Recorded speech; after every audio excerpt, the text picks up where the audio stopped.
Asante Bwana kwa neno hili. Tunapoenda kulitafakari, Roho Mtakatifu, naomba uongozi wako ili kwamba mafafanuzi yale yaendane na vile ulivyokusudia Yesu mwenyewe ulipotamka haya maneno. Katika jina la Yesu nimeomba, amen.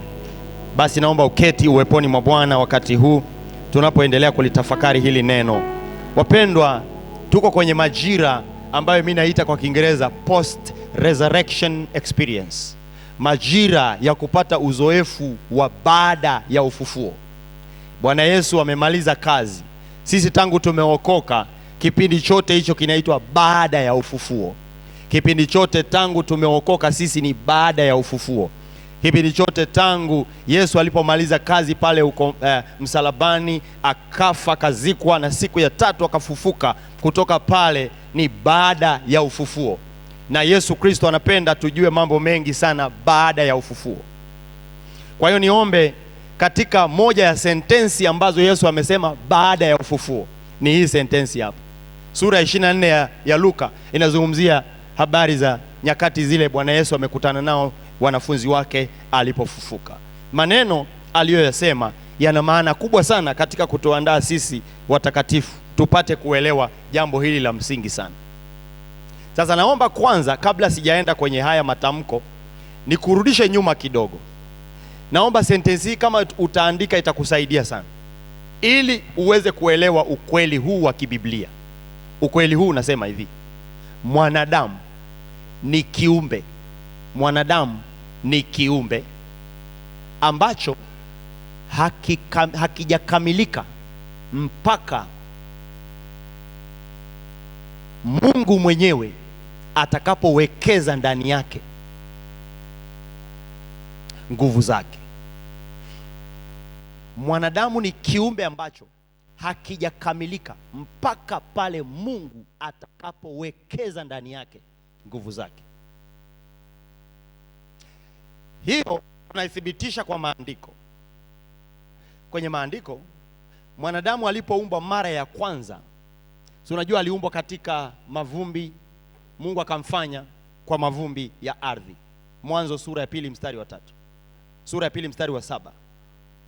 Anasema Bwana Mungu akamfanya mtu kwa mavumbi ya ardhi, akampulizia pumzi ya uhai. Alafu mtu akawa nafsi hai. Maana yake ni akawa kiumbe hai. Kwa hiyo nataka kwanza uumbaji wa kwanza, alafu tutaangalia uumbaji wa pili, na tuone hiyo dhana niliyosema kwamba mwanadamu ni kiumbe ambacho hakijakamilika mpaka pale Mungu atakapowekeza ndani yake nguvu zake. Sivyo kwa tembo, sivyo kwa simba, sivyo kwa wanyama wengine. Alipowaumba hakufanya jambo hili alilolifanya, kupulizia puani pumzi ya uhai. Kwa hiyo wanadamu wana kitu cha Mungu ndani yao. Bila ile pumzi hapakuwa na uhai. Uhai ulitokana na pumzi ya Mungu. Na kwa sababu tunajua mambo ya kuhusu uumbaji wa kwanza, sitaenda mbele sana. Ule uumbaji wa kwanza ndio ambao unatufanya sisi tuonekane hivi, tuna macho, tunatembea, tunaongea, tunaendelea. Ule uumbaji wa kwanza ndio umesababisha sisi tunaitwa viumbe hai. Ule uumbaji uliathiriwa na dhambi. Sura ya 3 ya Mwanzo tunaelewa pamoja, si ndio? Tunaenda pamoja. Ule uumbaji ulipoathiriwa sura ya 3 kwa sababu ya dhambi kuingia, Mungu akaandaa mpango wa uumbaji mwingine.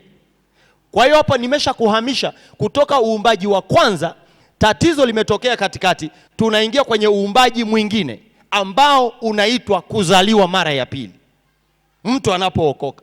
Jina la Bwana libarikiwe. Sasa tuende kwenye uumbaji wa pili. Tunajenga hoja kwamba mwanadamu ni kiumbe ambacho hakijakamilika mpaka Mungu anapowekeza ndani yake nguvu zake.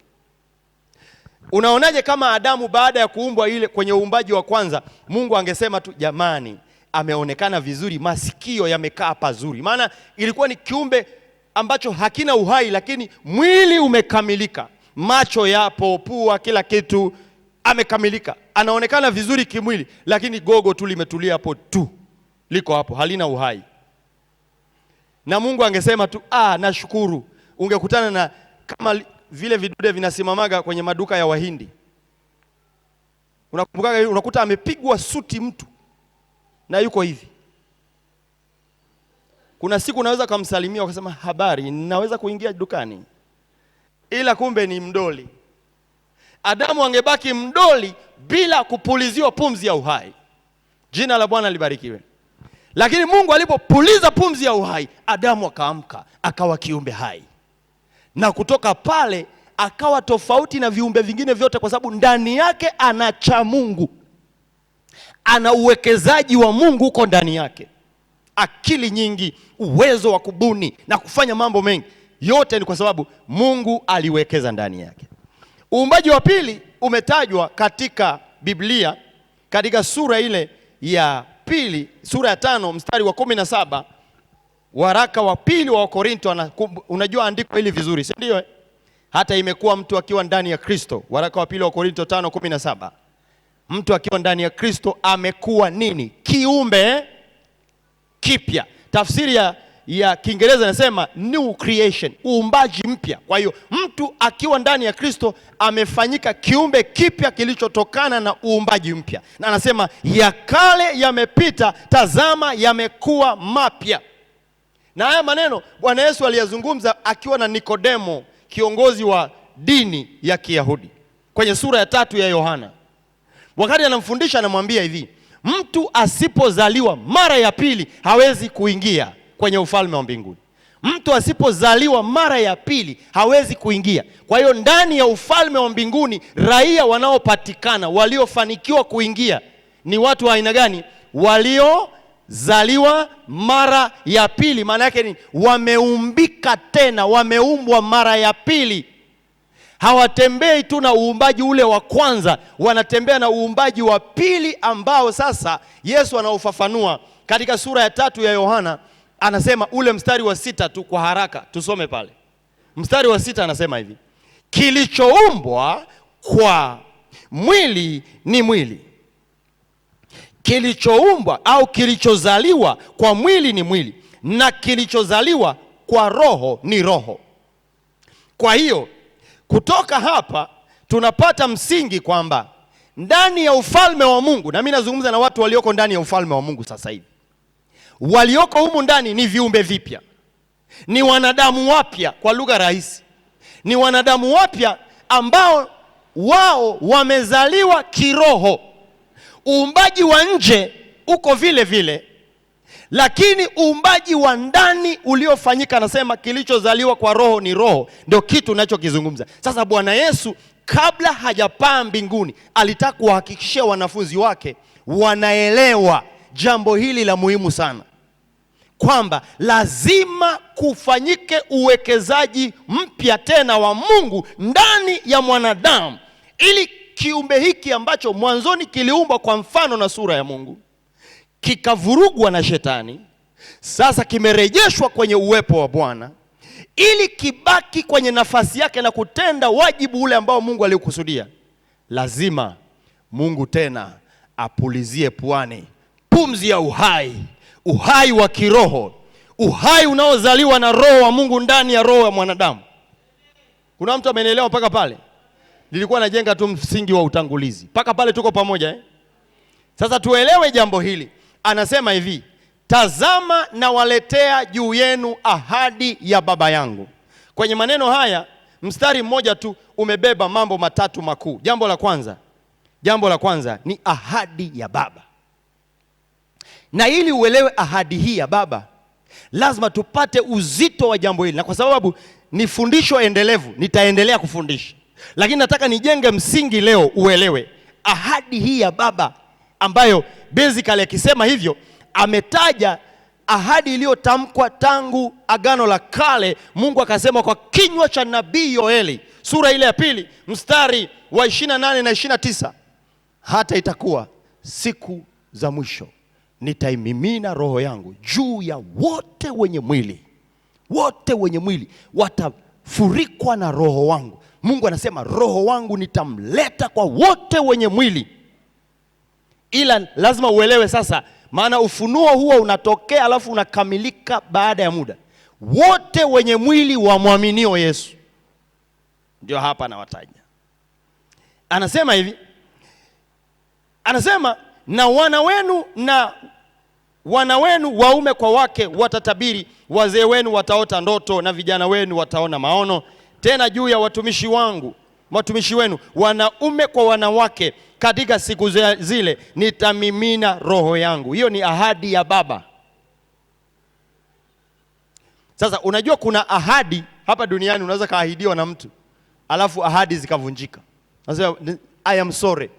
Mungu hanaga I am sorry kwa kile alichoahidi, kwamba samahani, tumekwama, nilikusudia nikusaidie mwezi huu, nimekwama. Mungu hanaga hiyo. Ahadi ya Baba ni kamilifu, inatimia. Jina la Bwana libariki. Ahadi hii inahusu Roho Mtakatifu kuja kwa watu wake. Na mimi niseme hivi, kabla sijaenda mbali sana, hili jambo litatusaidia.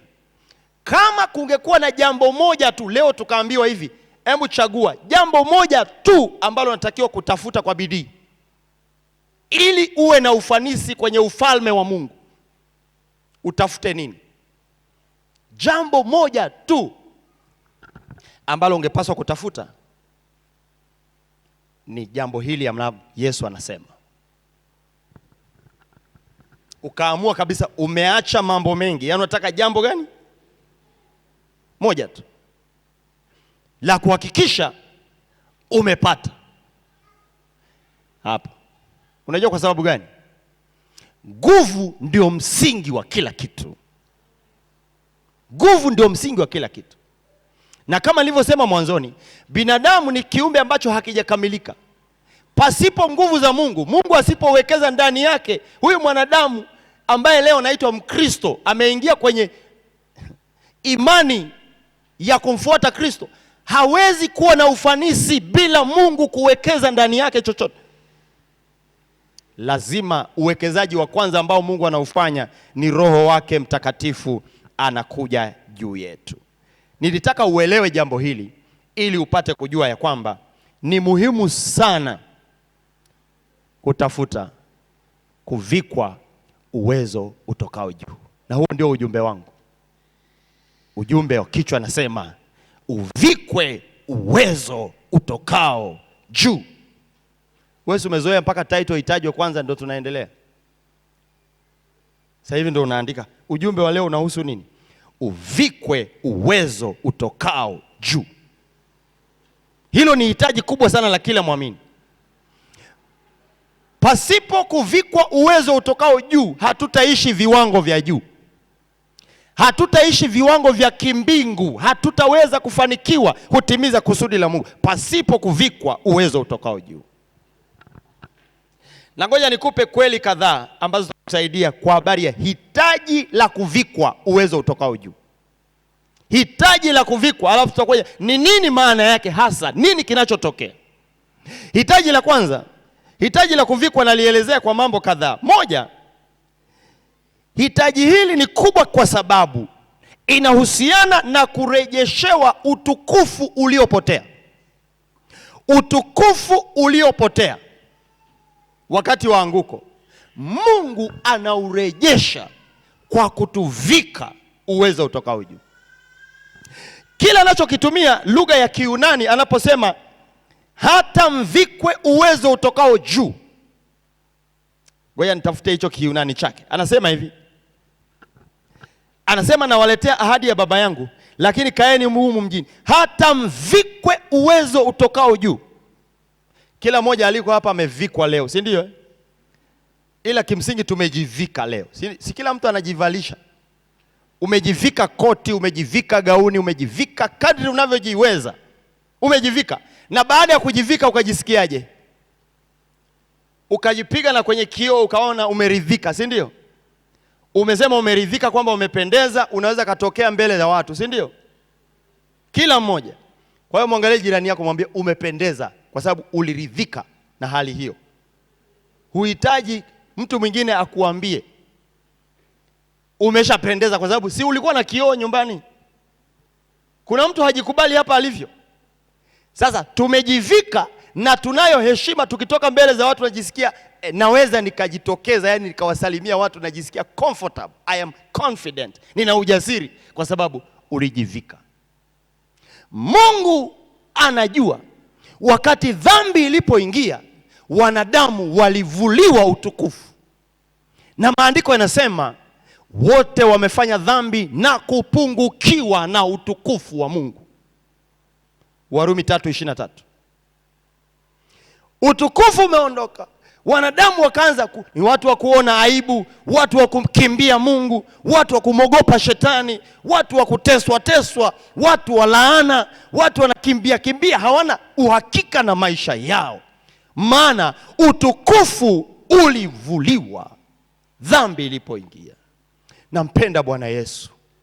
Anapotuvika sasa, anataka kutuvika utukufu ule ule ambao Mungu alitukusudia tokea mwanzo. Jina la Bwana libarikiwe. Uvikwe uwezo utokao juu. Haleluya. Ni vazi ukiliangalia katika ulimwengu wa roho ambalo linapelekea heshima kurejea tena. Jina la Bwana libarikiwe.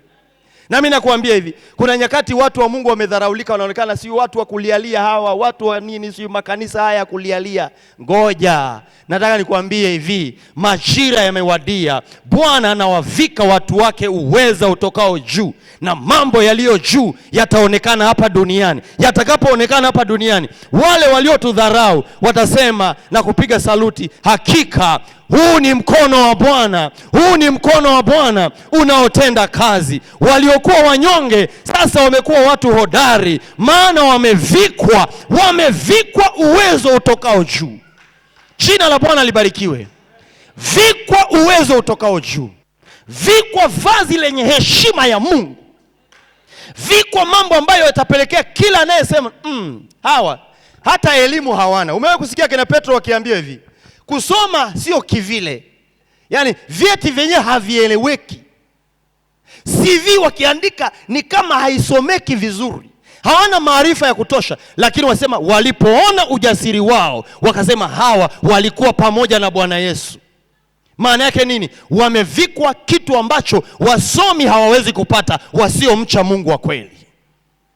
Wenye mali hawawezi kupata heshima hiyo. Hiyo inapatikana kwa watoto wa Mungu peke yake. Nami nakuombea, najiombea mimi mwenyewe, tuvikwe uwezo utokao juu. Haleluya. Ukivikwa uwezo utokao juu, unapita ukiwa unabeba utukufu wa Bwana. Mahali unapofika, hata kama wewe ni mtu wa kawaida unavyojiona, lakini si wa kawaida mbele za Mungu aliye hai. Haleluya. Hili jambo la muhimu sana kulielewa. Mungu anaahidi, anataka kuturejeshea utukufu ambao ulipotea, unarejea. Na ni kosa kubwa sana mtu akiokoka akasema mimi nimemkiri Yesu, nimekuwa muamini, mfuasi wa Yesu, Mkristo. Kwa hiyo umevikwa? Kama hujavikwa uwezo utokao juu, unakuwa Petro, unakuwa Tomaso, unakuwa Yuda Iskariote. Unakuwa aina ya mtu ambaye hutabiriki. Saa yoyote tu unaweza katishwa ukapoteza mwelekeo. Lakini ukivikwa uwezo utokao juu, unatenda makuu kwa jina la Bwana. Haleluya. Kwa hiyo haitoshi tu mtu kuitwa Mkristo, unavikwa uwezo utokao juu. Na mimi napenda neno la Kiyunani lilotumika, ule uwezo unatafsiriwa dunamis, manake miracle working power, nguvu inayotenda miujiza. La pili, supernatural power, nguvu iliyo juu ya asilia. Alafu ile nguvu ukivikwa, mwanadamu wa asili anabadilika, anakuwa kiumbe ambacho ni wa asili, lakini mambo yaliyo juu ya asili anaweza kuyatenda kwa jina la Bwana. Haleluya. Wayunani wanatumia neno hili enduo dunamis, uvikwe nguvu ya Mungu ndani yako. Mithili ya mtu anayevishwa vazi la heshima, alafu unakuwa tayari unaweza katokea kwa ajili ya interview. Unapita, wanasema pita, mheshimiwa pita, mheshimiwa una vazi, pita katika jina la Yesu. Si unajuaga kuna mavazi yenyewe ukivaaga huyo pita. Umewahi kuangalia haya mambo? Weka jivalie suruali na ninginia huku nyuma, alafu nenda bungeni pale, wanakupiga Tanganyika kwanza, mzoga hivi, weka weka ndani, mtaka kuingia hapa. Lakini nenda na suti kama hii ya mchungaji. Ukiingia pale sema mheshimiwa nilitaka kumuona mheshimiwa speaker, nina jambo la kuzungumza naye. Na una ujasiri kutoka ndani. Karibu, unakabidhi, unajaza pale kwenye kitabu pale. Umekaa tu vizuri. Jina la Bwana libarikiwe. Sasa mimi sizungumzii mavazi ya duniani. Nataka uelewe vazi la mbinguni ambalo Bwana anasema mtavikwa. Hata mvikwe uwezo utokao juu. Ukitoka hivi ni mtu wa aibu. Ukitoka hivi mtu wa kufukuzwa. Ukitoka hivi mtu ambaye anaambia wa nini huyu? Lakini ukitoka umevikwa uwezo utokao juu. Wanasema tumpate wapi mtu kama huyu? Tumpate wapi mwenye roho wa Mungu ndani yake? Tumpate wapi mtu aliyebeba majibu ya maisha yetu kutoka kwa Bwana? Tumpate wapi? Wangapi wanapenda kubeba majibu ya jamii inayotuzunguka? Haleluya. Watu wanakuja na maswali, wanakuja jibu lako limepatikana, nenda kwa amani. Alikuja mgonjwa anainuka mzima. Alikuja kiwete anakimbia, sio kutembea, anakimbia. Wapendwa, Bwana Yesu asifiwe. Hiyo nguvu tukivikwa ina kazi maalum na inafanya mambo mengi zaidi ya wengi wanavyodhani. Ujazo wa Roho Mtakatifu ni kunena kwa lugha mpya tu. Kunena kwa lugha mpya ni ishara mojawapo tena ya kuanzia. Baada ya pale, Yesu mambo anayozungumzia hapa ni operation ya kiufalme ndani ya ulimwengu huu. Jina la Bwana libarikiwe. Uwezo utokao juu. Jambo la pili, katika kufahamu hitaji hili, tunapovikwa uwezo utokao juu, tunavikwa uzuri na heshima kutoka juu. Hapa duniani kuna watu wanakuona wewe wa kawaida. Wewe ni wa kwa nani? Wanataka kujua umetoka kwa nani. Baba yako ni nani kwenye serikali? Baba yako ni nani kwenye jamii yetu? Sasa iko hivi, baba yetu ni mkuu juu ya wote na juu ya vyote. Kwa hiyo anakupamba kwa vazi la mbinguni. Utavikwa uwezo wa kiungu ndani yako. Huo uwezo, mtu mwingine anafungua duka inachachamaa hivi, kwa sababu nitakuambia baadaye impact ya kuvikwa uwezo utokao juu. Mwingine ameanzisha hiki na kile, maana sio wote tutakuwa wahubiri wa injili. Tukihubiri wote tutawahubiria nani? Unavikwa uzuri na heshima kutoka juu. Kwa hiyo ni hitaji dogo, hitaji kubwa. Yaani kwa mazingira haya unaweza kachukuliaje kwamba ukaishi bila kutafuta kuvikwa? Maanake umekosa utukufu, umekosa heshima na uzuri. Unashangaa unaonekana huyu wa nini? Nataka nikwambie, kwenye huu ufalme, ili uvikwe, ukishavikwa huo uweza wa kimungu ndani yako, utatafutwa. Kasoro mmoja tu atakukimbia, shetani na malaika zake. Jambo la tatu, hitaji hili jinsi lilivyo kubwa, naomba uelewe. Hitaji hili linahusisha kuwezeshwa kutenda mapenzi ya Mungu duniani kwa ukamilifu.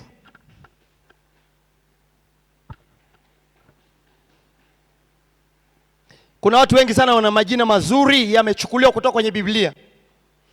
Mtu anaweza kaitwa Adamu, huyu wa kwanza, Henoko, kampata Nuhu. Tafuta majina. Nimekutana hadi na Yesu mwenyewe kule kwa Wakolosai, ameandikwa Yesu. Majina kama tu majina yako vizuri. Akina Yohana wa kutosha. Watu wamechukua kutoka kwenye Biblia. Lakini mapenzi ya Mungu, Mungu anaangalia nani anatenda mapenzi yake katika ulimwengu. Watu wengi sana wana taaluma lakini hawawezi kutendea kazi mambo ambayo Mungu anataka watende kwenye maisha haya. Kuwezeshwa kutenda mapenzi ya Mungu kunatokea pale ambapo tunavikwa uwezo utokao juu. Lakini jambo la nne ni kuishi na Mungu duniani kabla ya kwenda mbinguni. Hili hitaji ni kubwa. Ungejua, utaelewa kwa nini Yesu aliwaambia wanafunzi wake, kaeni humu mjini mpaka mvikwe uwezo utokao juu. Maana yake asitoke mtu, kitakachowatoa hapa umeona tayari umeshavikwa. Ndio naambia nenda sasa una vazi. Hitaji hili ni kubwa kwa kiasi hicho, kwa sababu kuishi na Mungu duniani hapa hapa kabla ya kwenda mbinguni. Si watu wengi sana wanaelewa hivi, kwamba Mungu alikusudia tuishi naye, alafu tunaendeleza maisha hayo hayo, ndio tunaenda nayo moja kwa moja. Maana nyingine ni kwamba hali tulionayo sasa hivi ndio picha kamili ya kule tuendako. Usitarajie jambo jipya. Hebu mwangalie jirani yako, mwambie hivi, unadhani mbinguni utaonekana tofauti zaidi ya sasa hivi? Unafikiri utakuwa tofauti ghafla leo unyakuwa ukitokea? Yaani haya unavyoenda na uwepo wa Bwana kiwango hicho. Hujawahi kusikia kuna watu wanaokoka kama kwa moto, alafu wanasikilizia kupewa taji na kadhalika huko mbele? Maana yake nini? Hali walioishi nayo. Kwa sababu ukimkiri Yesu kuwa Bwana na Mwokozi wa maisha yako, umehesabiwa haki. Ili mradi umeamua sasa uko tayari kumfuata Yesu, umeshahesabiwa haki. Lakini mapenzi ya Mungu ni kwamba ule utukufu, ule uzuri, ule utendaji, ule wema wake, zile baraka zake tuzione hapa. Uzoefu wa kukaa naye tuwe nao hapa kabla ya kwenda mbinguni. Tutaimba na Bwana, tutaimba na Bwana. Sasa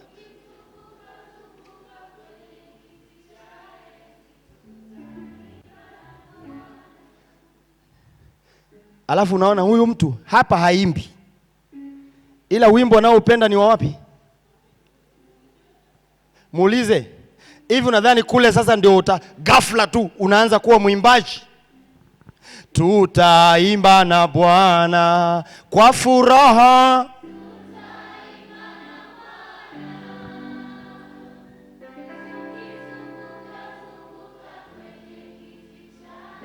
Nataka kutengeneza hapa hali tuitarajiayo, tuitafute leo hii.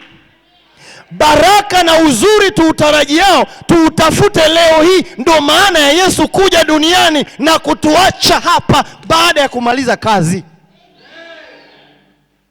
Utendaji ambao tunautarajia kwamba Mungu atakaa nasi milele. Biblia inasema tutakaa na Bwana milele yote.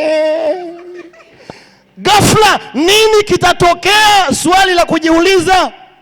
Nini kitasababisha iwezekane kukaa na Bwana ambaye hatujamtaka kukaa naye sasa hivi? Ndio maswali. Umeelewa hiyo picha? Unaona hitaji la kuvikwa uwezo utokao juu. Na wanafunzi walikuwa waaminifu. Waliposikia neno la Bwana, mvuvi aliahirisha, mfanyabiashara aliahirisha. Wakasema hatutoki hapa, tunangoja kuvikwa. Siku ya Pentekoste ilipowadia, wote wakajazwa. Wote wakaanza kunena kwa lugha. Wote wakaanza kutenda makuu. Wote wakaanza kuwa sio watu wa kawaida tena. Wote wakaanza kupewa heshima kwenye mitaa ya kule dola ya Rumi. Wakaanza kusalimiwa vizuri. Maana ghafla wanashangaa, kiwete anakuta kwenye mlango mzuri, anambia sina fedha, sina dhahabu, mambo ya duniani sina, ila mambo ya mbinguni nayo. Ya duniani yatakuja baadaye. Kwa jina la Yesu Kristo wa Nazareti, simama uende. Alafu kiwete amekaa miaka tangu zaliwe mpaka miaka 40, anainuka na ingia ibadani. Heshima inarudi mtaani. Tafuta nguvu za Bwana.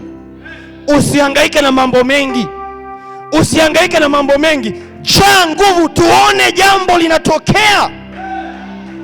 Tuone kama maisha yako hayatastawi kwa jina la Bwana. Uwezo utokao juu unapelekea mapenzi ya Mungu yatimizwe hapa kama huko mbinguni. Lisipungue neno lolote. Viwango vile vile, uzuri ule ule, ila tofauti itakuwa kule tunakuwa ukamilifuni, hapa bado tunatafuta excellence. Umeelewa hiyo picha? Kule hamna ukuaji tena, huku tunaendelea kuchichumilia. Haleluya. Dakika zilizobaki ni chache. Kuishi na Mungu duniani kabla ya kwenda mbinguni ndio kitu Yesu anataka hiyo. Wangapi wanapenda kuishi sawa sawa na Mungu hapa?